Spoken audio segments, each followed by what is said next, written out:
make it more secure than ever before. All the things I just told you are their published plans to keep you in your box, and your current box is obscurity, and the prison riot will be 2024, and it is your only chance to escape. And the reason I say 2024 is going to be a prison riot is for a few reasons. On April 11th, there's a Bitcoin halving, which is going to be a big thing because cryptocurrency might be disruptive to the entire plan. However, there are some suspicions that it's actually integrated. That doesn't mean that you can't benefit from it. Even if cryptocurrency in and of itself is part of the integration to enslave you, that doesn't mean you can't benefit if you are prepared. The prepared mind. So this year is the year to get your act together. It has to be now. It has to be a hero's year. So when they finally lock up the cells with a lock that can't be broken, you're no longer in it. This year is going to be extremely important. You need to have a winner's new year. And we talked about this. In fact, that's the reason I put together my package for people inside of the winner's new year, which started the day after Christmas until the loser's new year, which is at midnight tonight. And I want to make this clear before we move on. This is only open until the fireworks go off. I think we have a few hours left, 9 hours left. Once the fireworks go off in Bucharest, we are closing this, and you will no longer have access to this ever again. And it's a one-year program to ensure that you escape. Please understand, if you're locked in a jail, and somebody outside of the jail says, I'm going to break you out. I know how it works. I escaped myself. I was in the jail and I got out. And I'm going to come back in and give you the map and show you how I got out, show you the path you can go down, show you where the guards are, show you where the hidden tunnels are so you can escape. If you refuse to take that blueprint, then you have one of two options. You can try and work it out yourself, which is the far more difficult way to try and escape under time pressure, in which you will most likely fail, or you can stay a slave forever. The Hero's New Year, which was 26th of December, and the Loser's New Year, which is coming up, this period was for endless work if you're prepared to actually understand what is coming for you. They are talking about it publicly. Soon it will be too late. This is your last chance. He was mean. Some guy, I don't know who it was, one of the guys who was producing the show didn't turn the mics on. Oh, okay. Someone, a producer. Yeah, it wasn't me. It was someone else. Someone who's producing the show. Correct. A man. Mr. No, but Mr. Producer doesn't make mistakes. Okay, fine. So, as I was saying, this year we've had some very prestigious G of the Week winners. We've, of course, had Waifu Watchers. Nice. G of the Week. Nice. We have had Big Stone from Jamaica. Nice. I think Putin was one of our first G's of the Week. I think it was before the special military operation, so don't get mad at me if you're Ukrainian. It's a prestigious title. Maybe the greatest title that there's ever been, G of the Week, on the Emergency Meeting podcast. But we're going to finish this year off with a man who may be G of the Year. He may be one of the coolest people ever, because I intended to make fun of this man, Andrew. There were all these memes with this young white boy, I call him young, maybe in his 20s, maybe early 30s, from London, with ginger hair, who looks like he could work behind the counter at a fast food restaurant. And he was rapping in Jamaican patois. And I saw all the memes. I was like, who is this clown? And I started looking into his freestyles. And he's actually pretty fucking good. Andrew, he's pretty fucking good, and he won me around. I thought, oh no, he's released a song, Andrew, listen to this guy. And then you start listening to him, you're like, this guy's actually all right. Some guy from London, he goes by the name of M.R, that's letter M, D-O-T-R. It's a white boy from London who for some reason raps in Jamaican patois, and everyone was laughing at him, but I encourage you to listen to his freestyles, to listen to how he's mastered the dialect, and I've got to say, I think he's pretty fucking good. Yeah, a lot of people. G of the Week. People were trying to laugh at him. There were memes and all this garbage, but we listened to him. We thought, you know what, he's a G. I don't want to scare anyone, but maybe they need to be scared so they finally take some action. I don't know if they understand. We have World War III hanging over our shoulders. We have the 3D printed meat garbage they're trying to do. There's all these diverse quotas, which means that if you're a masculine male, you don't stand a chance of even having a good job inside the Matrix anymore. Yeah. No white men is the basic premise of this. You have to understand, I'm sorry, let me get into this a little bit. When there is a advertisement in England, a white country, it is a white country, I'm half black, but it's a white country, for police officers, and it says, we need police officers. Are you a woman? Are you of black or Asian ethnic minority background, or a member of the LGBT community? We'd love to have you as a part of the team. That means no white men, no straight white men. In England, a white man's country. I'm half black, but it is a white country. No white men You can't be police officers. That is racism, sexism, and exclusion. That's all that is. So yeah, you're right. I wonder if the news itself was trying to prepare people's minds for the idea of a mass catastrophe, because what they're going to do is Patriot Act you. They're going to hit you with a mass catastrophe, something bad's going to happen, and they're going to come along, and the only thing that the human psyche can accept a loss of freedom for is safety. That is why they do it. So imagine if people at home watching this show were told on the news that they're planning to do some big false flag catastrophe specifically so they could enslave you with their garbage solution. They'll make you sick to give you the cure, and the cure is also always going to be more control for them, just as they've discussed openly in their Davos plans. I wonder if they were to openly put this on the news, if people would understand how important it is to escape. There's going to be a big catastrophe. We're too divided in this country. We need to get you all locked up in the same kind of cell. There's going to be a huge catastrophe that's going to come. How do they know this? Oh, we just have this feeling that something's going to happen in 2024, a black swan event. Let me ask you a question. Black swan event can be them turning off the internet. It can be a disease. It can be a war, whatever. Is your situation going to be better or worse if you are rich? No matter what bad happens, at least having money and having good, important friends all around the world and having network will save you. It can't hurt you. They are literally telling you what they're going to do to you. And the reason they damage people like Tristan and I is because we sit here and make it very clear to you and Try to damage.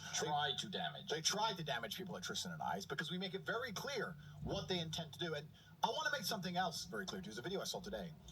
My brother and I are some of the most famous people on the planet, and we could have just simply avoided all this hardship we're going through. All we had to do was help them with their plan.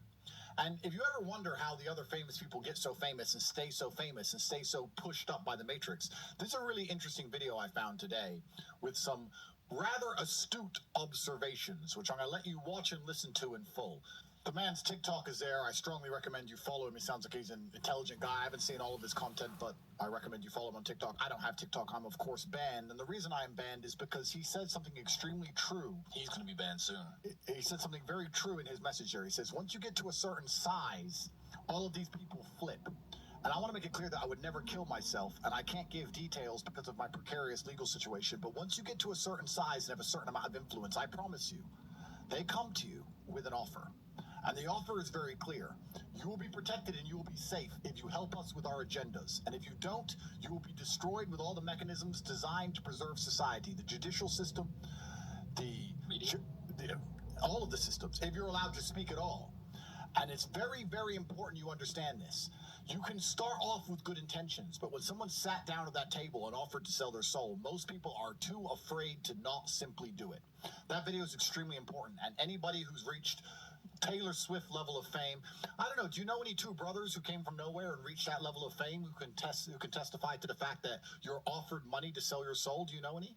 I don't know, Andrew, but I feel like they wouldn't openly say we got offered money to sell our soul, because that would, put them more in the crosshairs of more sniper rifles from the people who make the offers. But I feel like that's a very likely scenario if two men were influencing all the masculine youth of the entire world and everyone was listening to everything they say. I imagine they would get an offer to promote a certain agenda, to promote certain activities, to promote certain ways of thinking, and they were not offered safety. Here's the thing. I don't believe these brothers would be offered safety. You're safe because they were safe anyway. I feel like they would have been threatened, essentially. One of those, I'll make you an offer you can't refuse kind of offers. You know what I mean? It's all going to go wrong for you unless you do this.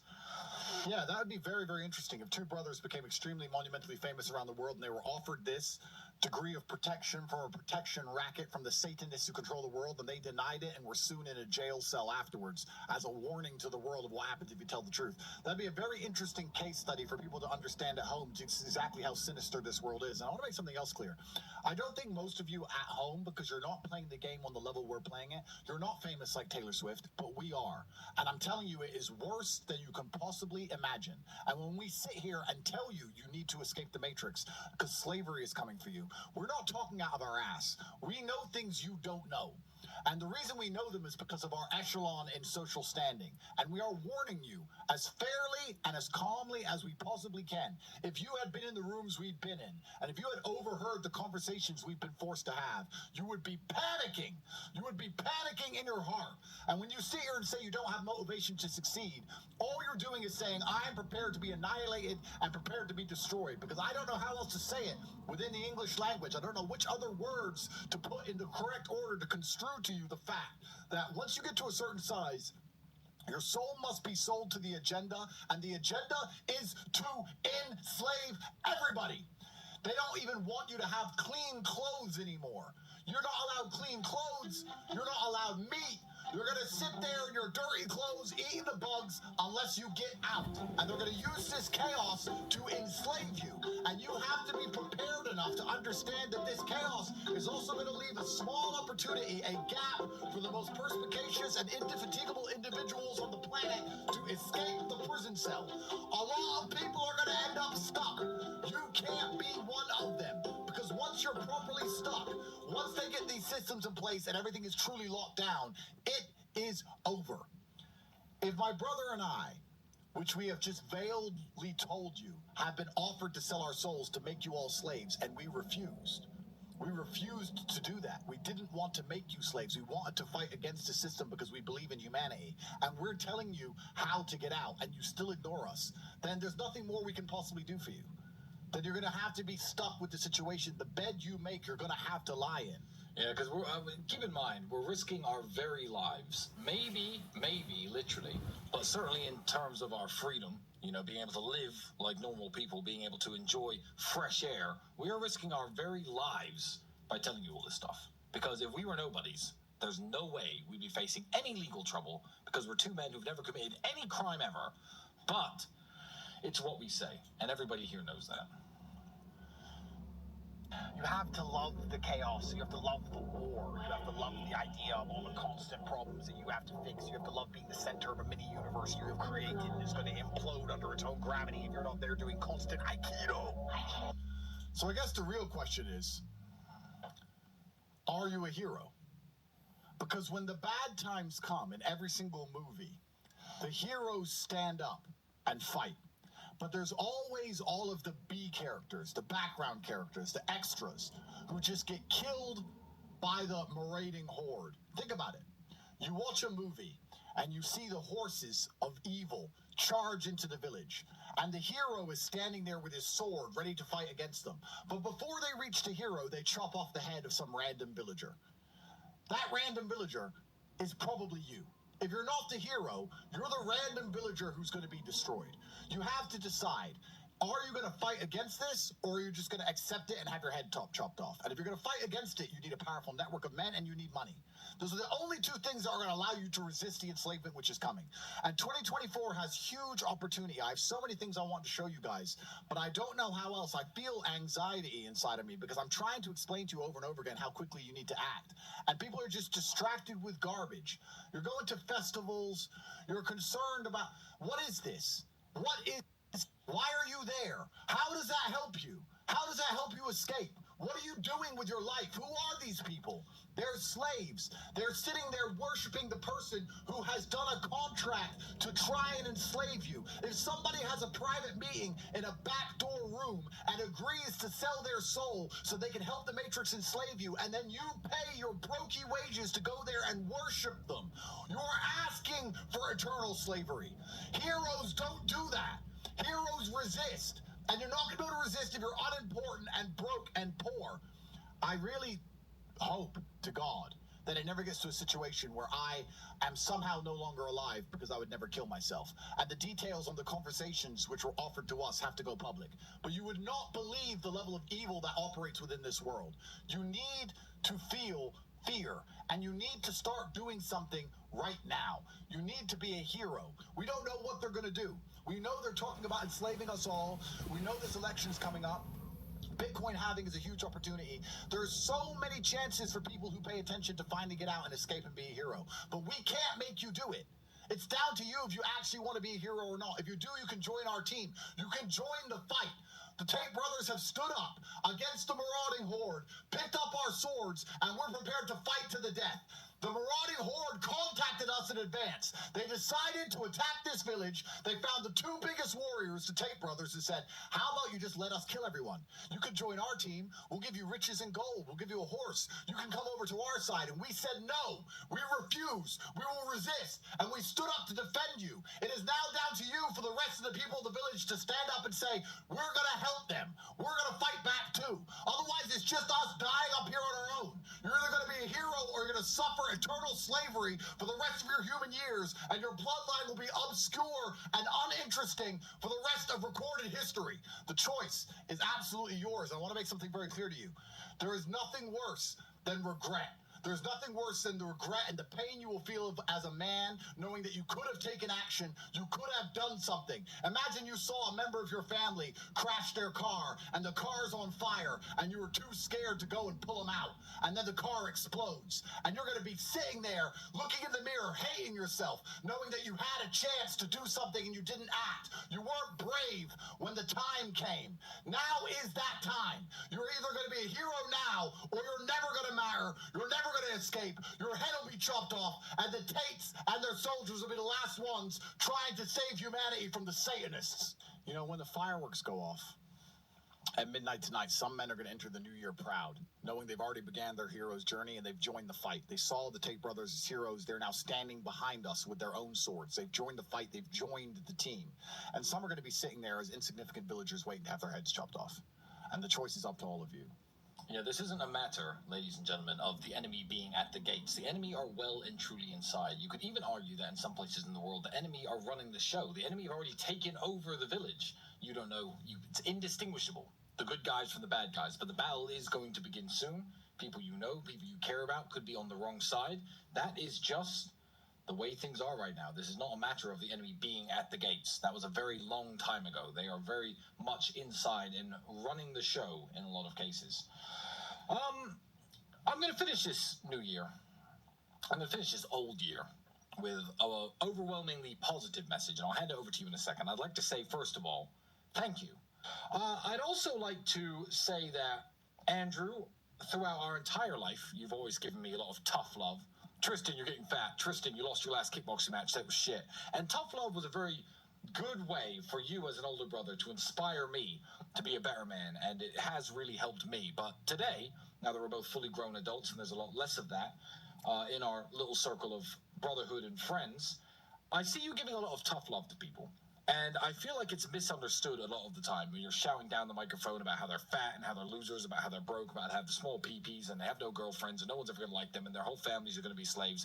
But let me tell you, tough love, I feel, has certainly worked in our brotherly relationship. It certainly worked as in terms of the relationship we have with our father, who gave us a lot of tough love. And you do seem, when sound bites are cut, as very mean and very cruel and very callous sometimes. Firstly, I want to give a huge thanks to everyone who's supported us this year. I think anybody with a brain understands that the Matrix has attacked us, that they've lied about us, that any proof you see, any screenshots is all edited, is all fake, and that we've done nothing wrong, that we were offered to sell our souls and we refused, and that is why we're now in this current situation we're in.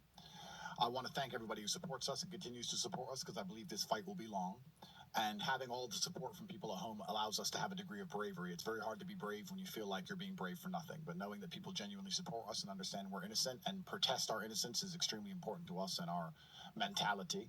I want everyone at home to know that we would never kill ourselves, and that no matter what they do to us, we're going to remain true to our core messaging, and we're going to remain true to our souls, because I believe the only thing you truly own on this planet is your soul and your morality, and that belongs to your relationship with God. And if you're trying to just chase concert tickets and filling up stadiums and money, you're going to end up having to sell your soul at some level, and I'm uninterested in all of that. In fact, I've learned through this year that all the things you think you own, you don't own anyway. A government will take them off you. It's only a piece of paper they need to stamp, and they'll come and take everything off you. All you have is the peace of mind to know that you're telling the truth and you're trying to do good for the world. And you're right, I do yell at people, and the reason I yell at people is because I'm trying to inspire you to action. For the same reason why they will yell at you before you go over the top in World War II, or you'll do a battle cry before the war begins. I yell because I'm trying to make you understand how important this is, and I'm trying to awaken the masculine desire in you to resist oppression. And if I sit here and explain it to you calmly, you might agree with everything I say, but you will not be inspired to act.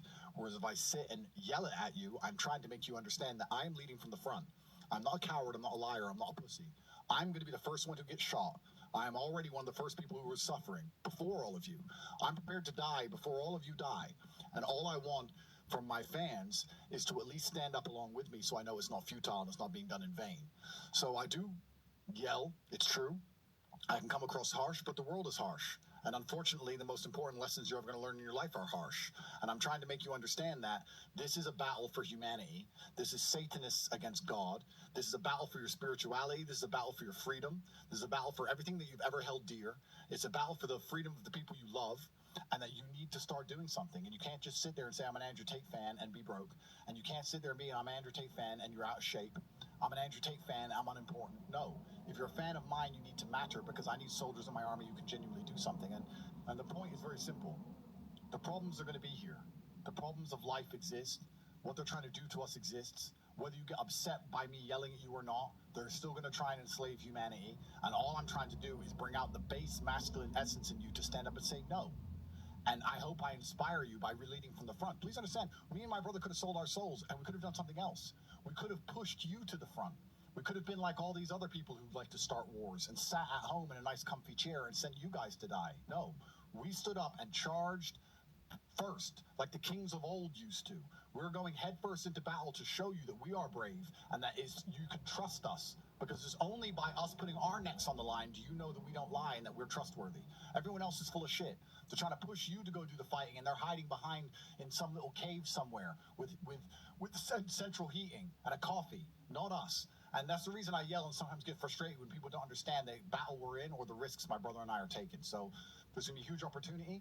A black swan event's going to come. They're going to try and enslave us all. Please pay attention to all the things they're saying to you, because they mean every single word they say. Please be prepared. And in fact, I think directly after this, if you want to continue to watch for the next 10 to 15 minutes, we need to get ready. We're going to do some body shot boxing. We're going to go now and train and do a Peter Pan peanut butter alert, because I think there's nothing more important for the new year but physical strength, financial stability, and most importantly, to know that there's other people out there who agree with you and think the same things that you do, because it's going to take a bunch of us if we're going to ever win. So We will never quit. We will never surrender. there's going to be a prison riot. There's going to be chaos. And that leaves a huge opportunity for you to finally escape your cell and live a life worth living. Because sooner or later, you're going to be locked into permanent and never-ending obscurity. And it is the worst existence a man can be forced to endure. I assure you, in your late 30s, your 40s, your 50s, when you still don't matter, when nobody cares about you and what you think and what you say and how you feel, you will be mad that you didn't use all of your masculine essence, all of your youthful power trying to escape. The prison riots won't last forever. Soon they're going to get that place locked down, and you're going to be stuck in your cell for the rest of human time. So I think a lot of those things come from love. Let's analyze this. I think a lot of those things come from love. I think it's very difficult to do nearly anything important if it's not, perhaps to a degree, driven by love or the desire for love, even. I think the reason a lot of men want to become rich is because they want to feel loved or feel important or to matter. I also feel like the reason that a lot of men do the things they do is for love, either of themselves or of someone else. I think the reason men go to work is because they love their family. The reason you go to the gym is because you love yourself. I think that love is a very powerful driving force. I certainly feel love. My world is full of love. Like, I would argue I'm one of the most loved people on the planet. Like, if I check my phone, it's just love. Yeah. It's endless emails of people I don't know who love me, endless females who do know me love me, endless pictures of children saying they miss me. Like, I'm a very loved person in a very loved world. I love a lot of people. You love. I absolutely love, but because I believe in myself so strongly, I feel like the way I love them is to have a degree of authority over them. Not in a crazy psychopathic way, but in a I love you, so you should do this. Right. I love you, so act this way. I love you, so don't do that. Almost in the same way a parent loves a child. You love your child, so you don't let them eat candy all day, because you love them. Yeah. I'm like that with everyone in my life, because I see myself as the most competent person on the planet. So I'm like, I love you, I care about you. You shouldn't do this way. Right. Because you may think you know better, but You don't know better than me. I know best, and this is how it should be. Absolutely, that's a very astute question, and you're asking because you already know the answer. And you already know the answer. Of course, only love can win. Yeah. Only love can win. Yeah. And it's the most powerful driving force on the face of the planet. It always has been. And it's only when people are going to wake up and have a true love for themselves and love for the community and love for their children and love for these things that we're going to start to resist the evil and the Satanism and the insanity which is coming in the world today. But I believe, as a man at least, your love only has value when you're capable, which is why perhaps I'm so obsessed with capability, because I want my love to have value. We talked about how time has value when you're at a certain echelon. I would also argue that love has value at a certain echelon. If I'm in love with a girl, she can get a lot more from that love than if a Joe Schmo's in love with her, right?